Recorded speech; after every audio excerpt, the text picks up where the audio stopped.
"Is this a joke, Colonel?"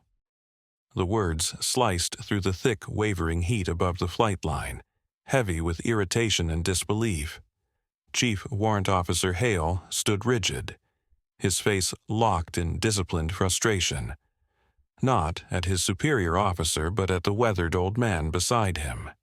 The elder, Theodore Brandt, appeared untouched by the sweltering air, the distant thunder of jet engines, or the younger man's open scorn. He looked like something pulled from another era, wearing oil-stained coveralls so faded they seemed older than some of the crew watching him. His hands, broad and rough, carried the story of 1,000 repairs, every crease a map of forgotten battles with stubborn machinery. He faced the silent metal beast before them, a grounded AH-64 Apache, the pride of modern combat aviation, now motionless and lifeless, like a monument to failure. Colonel Mercer exhaled, the sound nearly drowned by the whining C-130 taxiing far down the runway. "Chief, this is Mr. Brandt," he said quietly. "He's here to give us a second opinion." Hale barked out a sharp laugh, half disbelief, half exhaustion. "A second opinion? With all due respect, sir, my crew's been tearing this bird apart for 72 straight hours. We've run every diagnostic that exists. We swapped the FADEC, scoped the turbine, inspected every inch of the fuel system, replaced sensors until the supply depot complained. The data says she's perfect, yet the port T700 refuses to push past 50% spool up." He gestured toward Theodore with open irritation. "We've got engineers from General Electric on video consults, sir. What we don't need is—" his voice trailed off, "an analog consultant." Brandt didn't react. His eyes never left the Apache. The man was in his 80s, his skin lined from years spent under brutal suns, his expression carved from experience. Though time had clouded his gaze, there was something razor-focused in it, something almost unsettling. He wasn't just looking at the helicopter, he was reading it, studying how its weight rested on the gear, how light glinted off its composite armor. He was listening to its silence. A handful of younger mechanics had gathered nearby, curious yet cautious. They were the elite, fluent in diagnostics and data streams, men who spoke to machines through screens and code. But this one had beaten them. Every failed test had chipped away at their confidence. Now they stood watching, half mocking, half fascinated by the old stranger who dared to walk among them. "Who even is this guy?" one whispered. "Some retired legend? The Colonel's superstition?"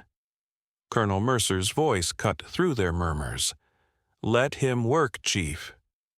The command carried steel. Hale bit back his frustration, exhaled, and stepped aside with exaggerated resignation. "Fine," he muttered. "The flight line's all yours, Mr. Brandt. Just, please, try not to touch anything." Hale muttered, exasperation bleeding through the forced politeness. "That's a very delicate system." Theodore Brandt gave Colonel Mercer a slow, respectful nod and began to move. But he didn't head toward the open cowling where Hale's team had spent endless hours digging through wires and diagnostics. Instead, he wandered to the rear of the aircraft, his weathered fingers tracing the contour of the stabilator with a light, reverent touch. His steps were slow, almost meditative, the gait of a man who belonged entirely to the world of turbines and jet fuel. Every movement carried intent, efficient, precise, unhurried. He circled the Apache like a predator stalking a secret, his head tilted as though he could hear something no one else could. The younger mechanics exchanged quiet laughs.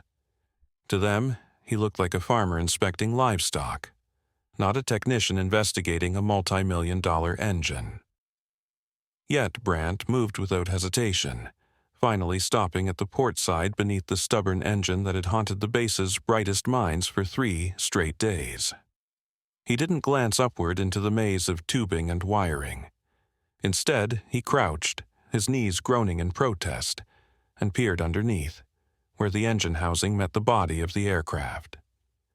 "Flashlight," he rasped, the single word rough and unused, like an engine starting after years of silence. One of the younger sergeants, eager to break the tension, quickly passed him a heavy-duty LED torch.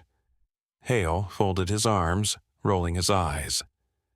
"Sir, we've used military-grade imaging in there already. I promise you, a flashlight won't show anything we haven't seen." Brandt gave no reply. He switched on the beam and let it glide across the Apache's underbelly, watching the light play against metal like an artist studying texture. He wasn't merely looking. He was feeling the story in the way it glinted off rivets, how it slipped between seams, how the reflection bent at subtle imperfections. Then he placed his palm flat against the cold skin of the helicopter and closed his eyes. To the mechanics, it was just an old man touching a machine. But to Colonel Mercer, it was something else entirely, a man communicating with steel. He'd heard rumors before, tales whispered by aging crew chiefs about a ghost of the old wars, a mechanic who could sense a fracture through inches of armor plating. That legend had been Theodore Brandt. Calling him here had been an act of desperation, a prayer sent to the last god of the flight line. After nearly a minute of stillness, Brandt opened his eyes and rose slowly, bones creaking in protest. He reached into his coveralls and drew out a worn leather tool roll, edges darkened by time.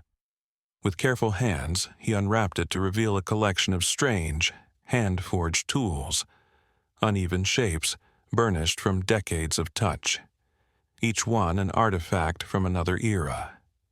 Hale's jaw tightened. What on earth are those?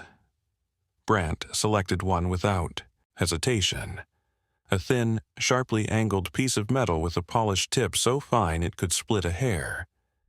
It looked less like a modern instrument and more like something forged in a back-alley blacksmith shop. "You're not putting that thing anywhere near my engine," Hale snapped, his restraint finally breaking. "That's it, I'm done, sir," he said, turning to Mercer. "I respect the effort, but this is wasting everyone's time." As Theodore Brandt held the strange, hand-forged tool in his grip, the sunlight caught its polished edge, and for a heartbeat, time itself seemed to pause. The rumble of distant aircraft faded into a rhythmic thumping, the echo of rotor blades slicing through a monsoon decades ago. The smell of jet fuel gave way to something darker, wetter, the mix of rain, blood, and fear. In that instant, he was no longer standing on the clean concrete of Fort Ashbury's flight line. He was back in the mud-choked valley of Aishau, his hair matted to his face by driving rain, the world exploding around him. A young pilot's voice tore through the storm, desperate and terrified. "We have to go, they're coming." The Huey's engine coughed and sputtered, crippled by shrapnel that had severed a vital linkage. There were no spare parts, no toolkits, only the smoldering wreckage of a destroyed truck nearby.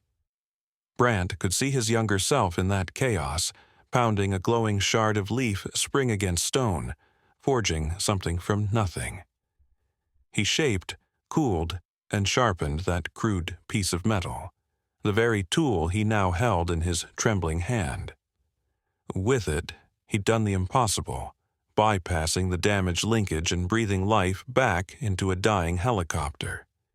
The Huey had lifted off just as enemy fire tore through the tree line, carrying a dozen wounded men to safety. That tool wasn't just steel, it was history. It was a promise he'd made long ago, to fix what others called lost. The memory dissolved, and the hot air of the present rushed back around him. Sergeant Reed, a sharp but young mechanic, stood a few yards away, anger tightening in his chest. He'd watched how Chief Hale had spoken to the old man, dripping with condescension, and it burned him up inside. But what struck him more was the look in Brant's eyes, a look of unwavering conviction, the kind you only saw in people who'd lived through hell and learned to listen to silence. Reed had seen that same gaze once before, in a bomb disposal tech steadying his hands before cutting a live wire. It was the look of someone who saw the hidden logic beneath chaos. Chief Hale stepped forward, jaw set, his authority hardening. "Mr. Brant, step away from the aircraft. You're a civilian interfering with government property. Don't make me call security." His voice cracked through the still air like a gavel. The words hung there, heavy with humiliation. Around them, the other mechanics shifted uneasily. What had started as a curious spectacle was now teetering on the edge of confrontation. Reed's pulse quickened. He knew defying a chief warrant officer could end his career, but watching this unfold in silence felt worse.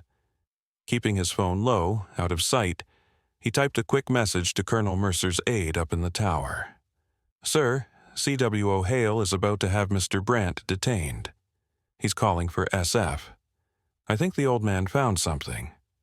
I really think he found it." He hit send. The message sped through the base network like a single spark in dry grass, small, unseen, but about to ignite everything. In that tense moment, both Sergeant Reed and the quiet crowd sensed something Chief Hale's crew hadn't yet realized. Help was coming. The tide was shifting, and the calm resolve of an old man about to prove everyone wrong would soon ignite into one of the most unforgettable turnarounds the flight line had ever seen. Inside the sterile calm of Fort Ashbury's command building, Colonel Mercer burst into his office, his expression hard as steel.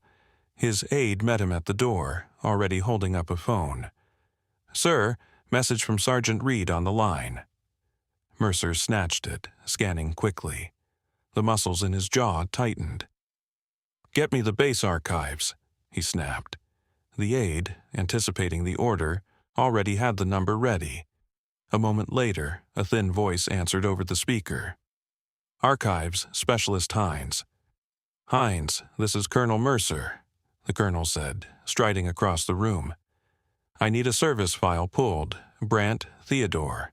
Aviation maintenance. Served late 60s through early 80s. The sound of rapid keystrokes filled the pause. "One moment, sir. Okay, found him. Wow. Sir, this file's enormous." "Read me the commendations," Mercer ordered, pacing behind his desk. "Yes, sir. Let's see. Distinguished Service Cross, Silver Star, Legion of Merit, Distinguished Flying Cross, 16 Air Medals, 1 with a V for Valor, Purple Heart with 2 oak leaf clusters. Sir, this goes on for 4 pages." Mercer stopped pacing, his expression shifting from irritation to awe. "What about citations?" "Right," Hines replied, scrolling quickly. Distinguished Service Cross citation reads, "For extraordinary heroism in action, March 12, 1969. Specialist Brant, disregarding his own safety, remained with a downed medevac helicopter under heavy enemy fire. For 6 hours, using improvised tools forged from wreckage, he repaired a destroyed rotor assembly and severed fuel line, allowing evacuation of 9 critically wounded soldiers. And sir, there's more, lots more. Field engine swaps under fire, gear repairs mid-combat. They called him the ghost of Aishow because he could make dead birds fly again." Even in the cool of his office, Mercer felt a chill crawl down his spine. He'd known Brant was experienced, but this was myth turned flesh. "There's also a personal note," Hines added, his tone softening. "From a General Alden. Apparently, he was one of the pilots Brant rescued. It says, and I quote, 'If this man ever asks for anything, give it to him. He is the finest battlefield mechanic this Army has ever produced. Full stop.'" Mercer stood still for a moment, absorbing the weight of it. Then, with quiet urgency, he said, "Get my vehicle ready and patch me through to General Alden, now. Tell him Colonel Mercer said, his tone cutting through the room, "that a ghost from his past is standing on our flight line, and someone's threatening to arrest him." Back on the tarmac, the standoff had reached its breaking point. Theodore Brandt, still holding his weathered tool like a relic, didn't flinch at Chief Hale's outburst. Instead, he extended its fine-tipped edge toward a specific section buried deep within the Apache's tangled core. "There," he said evenly, his voice calm but certain. "Bleed air valve's pneumatic line. There's a crack." Hale squinted, rage creeping into disbelief. "That's impossible. We scoped that area twice. Fiber optics showed nothing. There is no crack." He stepped forward, physically blocking the old man's reach. "That's it. I've had enough, Sergeant," he barked, turning sharply toward one of the younger crewmen. "Call security forces. Tell them we have an unauthorized civilian interfering with military hardware." The young sergeant froze, caught between obedience and conscience, his eyes flicking from Hale's furious face to Brandt's calm stillness, and finally to the silent colonel who had brought the old man here. It was an unlawful order, but it was still an order. Yet before the sergeant could move, a new sound ripped through the air, not turbines, not rotors, but the shriek of tires tearing across asphalt. Every head turned. A black command vehicle, government plates flashing in the sunlight, barreled straight onto the flight line, breaking more regulations in 30 seconds than most soldiers dared in a lifetime. It screeched to a halt mere yards from the Apache. The mechanics snapped to rigid attention. Hale spun around, his anger evaporating into panic as Colonel Mercer climbed out of the passenger seat, his expression thunderous. But what truly froze the world was the man who stepped from the back seat. He moved with quiet power, his flight suit crisp, his shoulders bearing 4 silver stars that caught the sun. His face carried the weight of command and the hard calm of someone used to deciding wars. General Alden, commander of Army Futures Command, had arrived without warning. It was so unexpected, so unprecedented, that the whole base seemed to stop breathing. The wind itself went still. The low hum of the hangars faded to silence. Hale's face drained of color. He stiffened and threw the sharpest salute of his life. "General, sir, I wasn't aware you were—" Alden didn't respond. He walked straight past him, past the gleaming Apache, past the line of stunned mechanics, his eyes locked on one man. He stopped directly in front of Theodore Brandt. Every soul on the tarmac held its breath. The 4-star general, a man who briefed presidents, clicked his heels, raised his hand, and gave a salute so crisp it cut the air. It wasn't a salute of formality, it was reverence, respect. "Teddy?" His voice broke slightly. "My God, it's really you." Brandt slowly lowered his tool, the faintest recognition warming his lined face. "Pete," he murmured with a tired smile, "you got old." A brief, breathless laugh escaped the general. He dropped the salute and turned to the mechanics, his voice booming across the flight line. "Men, you are standing in the presence of a living legend. This is Theodore Brandt." He pointed toward the Apache, his words striking like hammers. "When I was a 23-year-old captain, my bird went down in the Ayadrang Valley.